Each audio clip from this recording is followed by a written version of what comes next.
আমার দেশের যত গৌরব, এটা এ দেশের কোন হিন্দু বানায়নি, এ দেশের কোন খ্রিস্টান বানায়নি, এ দেশের কোন ইহুদি বানায়নি। এ দেশের আমাদের বাপ দাদা, আমাদের পূর্বপুরুষ, আমাদের মুসলিম ইসলাম দরদি ভাই বাবাজিরাই বানিয়েছিলেন। আমরা জোর গলায় বলছি, চতুর্দিকে 2003 সালে ডেনমার্ক যখন প্রিয় নবী সাল্লাল্লাহু আলাইহি ওয়াসাল্লামের ব্যঙ্গচিত্র করে বিশ্বময় ছড়িয়ে দিল, সেই সময় সর্বপ্রথম বসিরাটের জমিন থেকে ওই মুফতি সাহেব হুজুর আর মুফতি আব্দুল মাতিন সাহেব হুজুর বিশ্ব নবীর পক্ষ নিয়ে ডেনমার্কের এই নিন্দনীয় অপকর্মের তীব্র প্রতিবাদ জানিয়েছিলেন।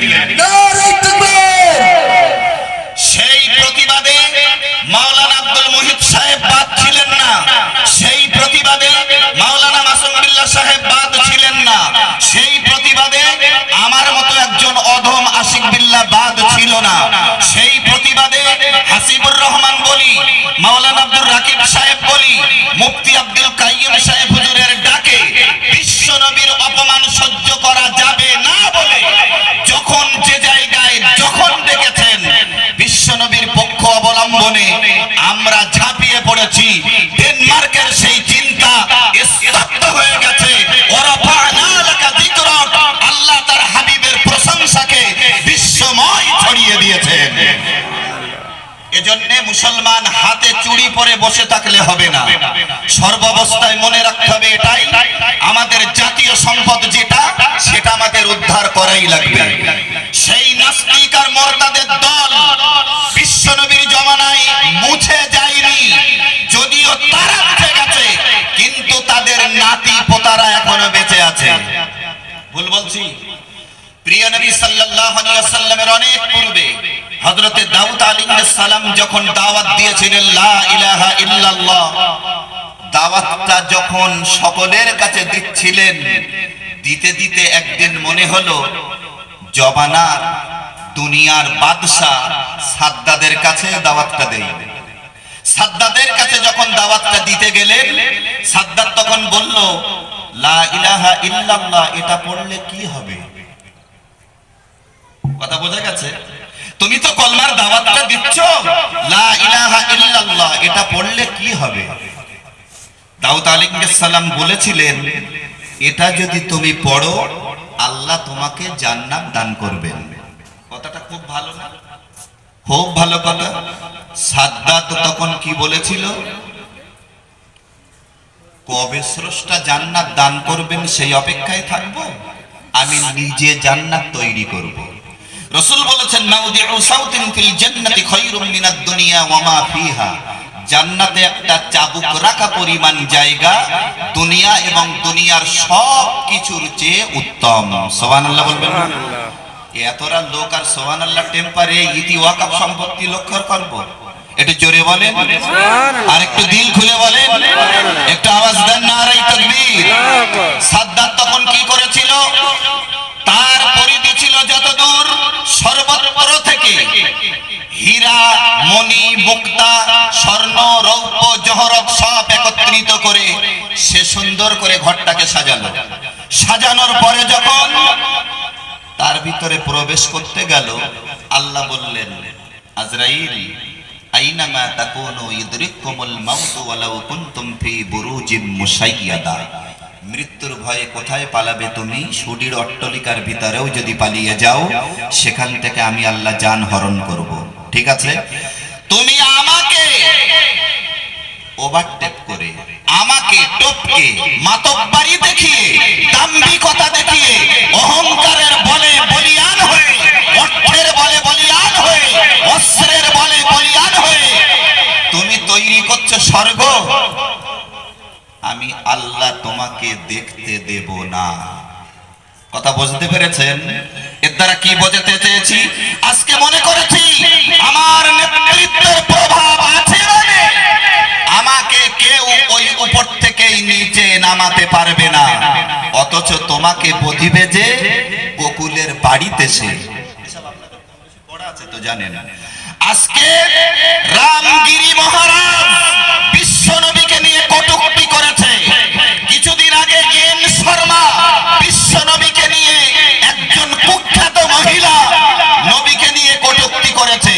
আমি আমার ভাষায় বলতে পারি, পৃথিবীর কোন দেশে যদি বিশ্ব নবী সাল্লাল্লাহু আলাইহি ওয়াসাল্লামকে নিয়ে কুরুচিকর কোনো কথা কেউ বলে, আর সেই দেশের সরকার যদি একবার মনে করে যে বিশ্ব নবীকে মাইকেল এইস হার্ট 100 বিশ্ব সেরা মানুষের মধ্যে সর্ব ঊর্ধ্বে স্থান দিয়েছেন, একজন খ্যাতনামা পণ্ডিত মানুষ, তিনি বিশ্বসেরা মানুষদের জীবন রচনা করতে যে বিশ্ব নবীকে শ্রেষ্ঠত্বের আসন দিলেন, সেই নবীকে নিয়ে যদি কেউ কোনো কুমন্তব্য করে, বিশ্ব নবীর মর্যাদাকে কেউ যদি দুর্বল করতে চায়, বিশ্ব নবীকে কেউ যদি খাটো করতে চায়, আমি দেশের সরকার প্রধান হয়ে বলছি 10 বছর জেল আর 10 লক্ষ টাকা জরিমানা। এইটা যদি কোনো দেশের শাসক একবার জবান থেকে বলতো, তাহলে বিশ্ব নবী সম্পর্কে বলার সাহস পৃথিবীর কোন নেতার অনুসারীর বলার ক্ষমতা হতো কি? আমরা কোথায় বাস করি? লক্ষ লক্ষ টাকার সম্পদ, ভুল হয়ে গেছে আমার বলা, তওবা তওবা তওবা, লক্ষ লক্ষ টাকা, মিলিয়ন বিলিয়ন টাকার সম্পদ, আমাদের বাপদাদার সম্পত্তি, ওয়াকফ সম্পত্তি, সেই সম্পত্তিতে আজ হস্তক্ষেপ করার চেষ্টা চালাচ্ছে। আপনারা ছোট্ট করে বলেন তো, 1 ফোঁটা রক্ত জীবনে থাকতে হতে দেবেন? কারা কারা হতে দিবেন না একটু আল্লাহকে হাত তুলে দেখাবেন? নারে তাকবীর, নারে তাকবীর, অল ইন্ডিয়া সুন্নাতুল জামাত, অল ইন্ডিয়া সুন্নাতুল জামাত, নারে তাকবীর। ওয়াকফ সম্পত্তিতে হাত দিতে দেব না যতক্ষণ 1 ফোঁটা রক্ত জীবনে আছে। আজকে কলকাতার জমিন গরম করে দিয়েছে আমাদের মুফতি আব্দুল মাতিন সাহেব হুজুর। ভুল বললাম? আজকে চিন্তা করুন, অভ্যন্তরীণ কোন সমস্যা আপন জায়গায়, ভুল বললাম? আল্লাহর দিকে চেয়ে বলছি, যে জিনিস যত ভালো তার নকল বেরোয় তত তাড়াতাড়ি। কথা বোঝা যায়নি? যে ঘরে সম্পদ থাকে সেই ঘরে ডাকাত পড়ে, এই ভুল বলছি? একটু জোরে বলেন। কোন ভিখারির ঘরে ডাকাত পড়েছে আজ পর্যন্ত কানে আছে আপনাদের? কানে নেই, তাই না? অভ্যন্তরীণ কন্দল বলি, অভ্যন্তরীণ কোন সমস্যা বলি, সেটা আপন জায়গায়। আমার কলিজা ভরে গেছে আমাদের টোটাল সংগঠনের ওলামা হযরত যারা এবং বাংলার আলেম দ্বীন যারা, সাধারণ মানুষ থেকে শুরু করে গোটা ওলামা সমাজের অন্তরাত্মা ঠান্ডা হয়ে গেছে। ফুরফুরা শরীফের জমিন থেকে কলকাতা রানী রাসমণি রোডে বক্তব্য হয়েছে না ওয়াকফ সম্পত্তির ব্যাপারে? আচ্ছা, আপনারা কম বেশি যতটা জানেন, ওলামাদের মধ্যে কোন কোন বিষয় নিয়ে একটু মতপার্থক্য থাকে না? থাকে না? থাকে না? যদি না থাকতো তাহলে ইমাম কি 4 জন হতো?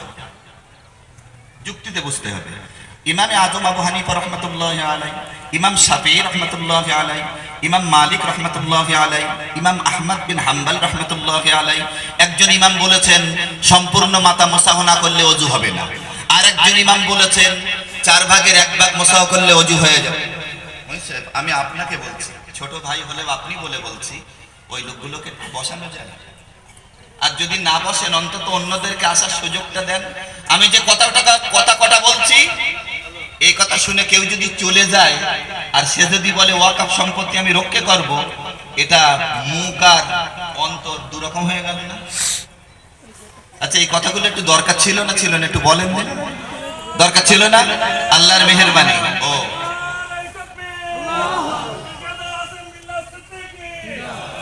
নারে তাকবীর, নারে তাকবীর, অল ইন্ডিয়া সুন্নাতুল জামাত। হুজুর এসেছেন, আমার শেষ কথাটা বলে নেই। আল্লাহর মেহেরবানি, যেমন ফুরফুরা